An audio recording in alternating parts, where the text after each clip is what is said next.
اگر کبھی یہ ذہن بن جائے نا کہ اللہ کے مخلوق کی خدمت اللہ کی رضا کے لیے، تو ہم نے ایسے اسلاف بھی کتابوں میں پڑھے جو کہتے تھے کہ میں کسی کے شکریہ کی امید بھی نہیں رکھتا، میں کہتا ہوں جو اجر بھی لینا ہے قیامت میں اللہ کی بارگاہ سے لینا۔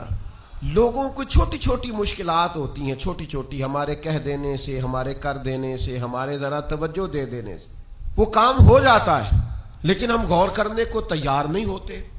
ہماری ساری توجہات اپنے اوپر یا زیادہ سے زیادہ اپنی آل اولاد پر، اس سے زیادہ ہم درد محسوس ہی نہیں کرتے، تکلیف محسوس ہی نہیں کرتے، کسی کا دکھ سمجھتے ہی نہیں۔ جب تک کہ ہم اپنے مالک کو راضی کرنے کے لیے اور اپنے نبی پاک کی امت کا خیال کرنے کے لیے توجہ نہیں کریں گے، اتنی دیر تک ہم وہ خاص حضور کی سیرت پاک کا فیضان نہیں پا پائیں گے جو نبی پاک علیہ السلام نے بیان کیا کہ تمہارے اندر نرم دلی ہو، تمہارا دل کسی کے لیے دھڑکے بھی اور تڑپے بھی۔ حضرت جابر بن عبداللہ رضی اللہ تعالیٰ عنہ فرماتے ہیں کہ جنگ میں حضور کے ساتھ گیا تو میرا جو گھوڑا تھا نا وہ سب سے سست تھا، چونکہ وہ کمزور تھا، مالی طور پر بھی کم قیمت کا تھا، تو اب وہ کمزور تھا، سست تھا، تو سب سے پیچھے رہ گیا۔ تو حضور علیہ الصلوۃ والسلام نے مجھ سے کہا اس کو دوڑاتے کیوں نہیں؟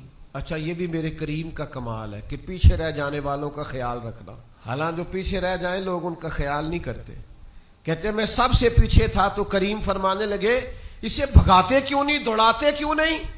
میں نے عرض کی حضور دوڑنے کے قابل ہوتا تو پیچھے کیوں رہ جاتا؟ تو محبوب نے نا ایک دھرا لگایا، بس لگایا، اسے سمجھے مارا نہیں، لگایا، اور حضور فرمانے لگے تو دوڑتا کیوں نہیں؟ اونٹ کو کہا تو دوڑتا کیوں نہیں؟ تو جو سب سے پیچھے تھا وہ سب سے آگے نکل گیا۔ اب رستے میں حضور فرمانے لگے جابر اپنا اونٹ میرے ہاتھ بیچ نہیں دیتا، پہلے خود ہی کرم فرمایا ہے، اسے چست کیا ہے، اسے بھگایا ہے، اسے اللہ کی بارگاہ سے طاقتیں لے کے دی ہیں، کرم ہوا ہے، تو یا رسول اللہ آپ دعا فرما دیں۔ تو پھر حضور نے اسے لگایا درہ، وہ بھاگا۔ اب حضور فرمانے لگے میرے ہاتھ بیچ کیوں نہیں دیتے؟ تو عرض کی یا رسول اللہ صلی اللہ علیہ وسلم آپ کا یہ رکھ لیں۔ فرمایا نہیں بھی میں تو قیمت دوں گا۔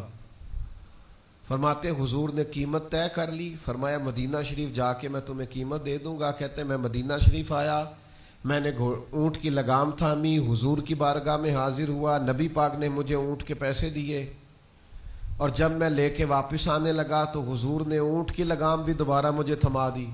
فرمایا جا رقم بھی تیری ہے اور اونٹ بھی تیرا ہے۔ گویا حضور نے اونٹ خرید لیا، پھر تحفے میں عطا کر دی، پھر نبی پاک اس طرح نوازتے، یہ رنگ اختیار کرتے۔